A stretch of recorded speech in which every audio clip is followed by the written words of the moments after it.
I'm Jake. I'm Tom. And we are VIMTV, Velocities in Music, the best kept secret in music reviews. Today, for our second review of this evening, Tom, we're going to do Phosphorescent's Muchacho. Muchacho! So this album came out a couple weeks ago now, a few weeks ago now. Yeah. Sitting in our backlog, we've been kind of putting it off because, this was getting a lot of buzz. Like a lot of people were thinking this is a good album. It has a 85 on Metacritic, or at least did when we were originally looking at this. And it definitely didn't catch my eye right away. And I know like we have kind of put it off till now. So now here we are.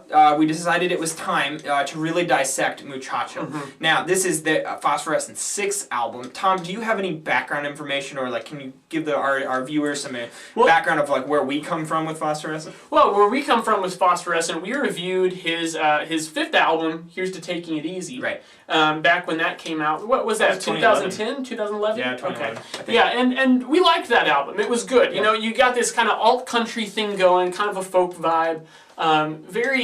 Very just good kind of celebratory sound, but still isn't afraid to be introspective and interesting, mostly with the arrangements. Because when I say alt country or folk, I think a lot of people tend to think of more simplistic compositions, where really what he's doing in everything of Phosphorescence that I've heard, it's very complex arrangements, a lot of attention to detail, throwing in a lot of piano, slide guitar, horns. But where we see him moving from Here's to Taking It Easy to Muchacho is taking that attention to detail in the arrangement and having the production match it. Attention to detail, that is. Because Here's to Taking It Easy was a much more raw sound. There was still a lot going on, but each one of those layers was much more raw, much more simplistic, true to the sound of a piano or something like that. You know, pick an instrument, whatever it is just how you would expect to hear it sound if it was played in a room, right, or the room that you were sitting in right at that moment. Right, probably translated to a live show that was very similar to the album. Yes, exactly, right on. So I couldn't resist that one. Tom. So on Muchacho, we find that you still have a lot of layers, even a lot of the same instrumental palettes. You get those pianos, you get those horns, those slide guitars, that kind of blues country sound. But then the production is much sharper. He's using a lot more effects. He's modulating things. He's got some sometimes very subtle electronic things going on in the background underneath everything, but it's still able to achieve a very organic sound. Right. And even on the first track, he's actually using an electronic melody in place of an instrument. That's something I haven't heard from Phosphorescent. Now, I think that's the only place in the album where it really does that. Yeah. But you get back to the more raw sound, I feel like, in the latter part of the album. I feel like the front part of this album, though, you know, it's a different kind of beast. As you were just saying before we turned on the camera, you mentioned that it actually is addressing different moods in each song, which is song by song, which is a really interesting take. You know, and you actually get a good amount of, you know, the song "Right On," which you previously mentioned. That's one of my favorite songs on this album because of the energy that it brings. Yeah. And that's something that really I haven't seen with Phosphorescent yet. You know, and then my two favorite songs towards the end, a new Anhedonia and the Quotidian Beasts, track 7 and 8. Quotidian Beasts is really good. Yeah, you know, these are tracks that, you know, start somewhere and they actually grow and expand and do something. They take the listener from point A to point B, which is something that I definitely value, and I think that skilled songwriters are able to pull off. And clearly those are some very good songs in this album. Now, I would argue that a few of the other tracks do a great job of establishing that sound that you were talking about, but then they don't really do anything with it. It's like you'll have like a few, you know, like 16 measures of the, you know, a sound established, and then that's just repeated a few times throughout the song, and then you have, you know, 3 to 5 minute songs that just are the same idea pretty much from start to finish. Yeah.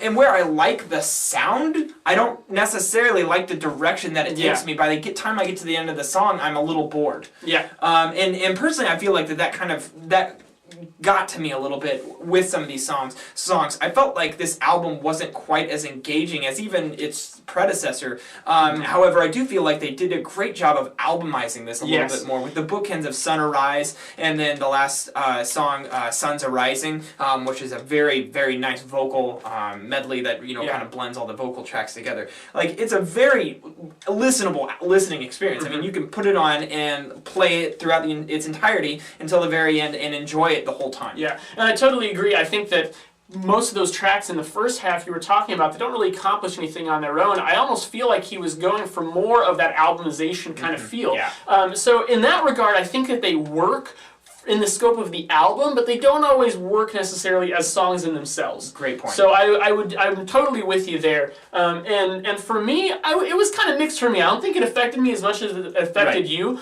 but I think that's because I was listening to it from the standpoint of how those tracks were contributing to the whole album. Right. So it made an experience for me that I really enjoyed. At the same time, though, and also picking apart how they were constructed is really fun they're too. constructed really in a really and cool then the way. production put on top of it was excellent.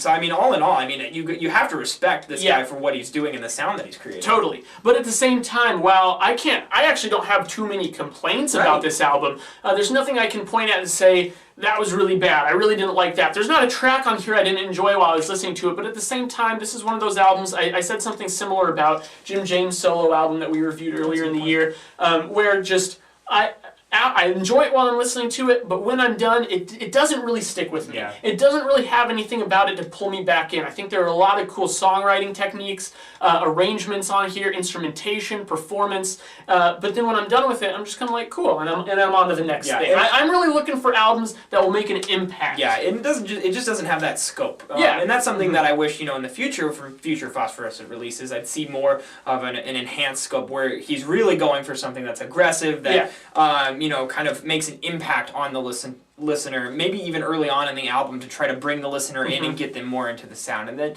album, this Muchacho, is definitely lacking in that department. Yeah. I like this album. I think it's a very well done album. I'm a little bit lower than what most people are on this album, just because I didn't get into it quite as much for the reasons you just said. So I think I'm sitting at a 76. I'm going 80. I liked it. So that's an upper 70s release from us, which is a mark of a really good album. And I know that we're programmed from our days in grade school and college to think that the 70s a C, that's bad. We should not get C. C's are average, and that's not true. But then we give everything that was good in like the 90s. Yeah, so and what I've told you before is that's like when you're in school and you're getting graded against every single person that ever went to school. That's not fair. So we're not going to do that. So this is a good score. 78 for this is still a very good album. And if you guys haven't heard Muchacho yet, please go check it out. Let us know what you thought at www.velocitiesandmusic.com or youtube.com/velocitiesandmusic.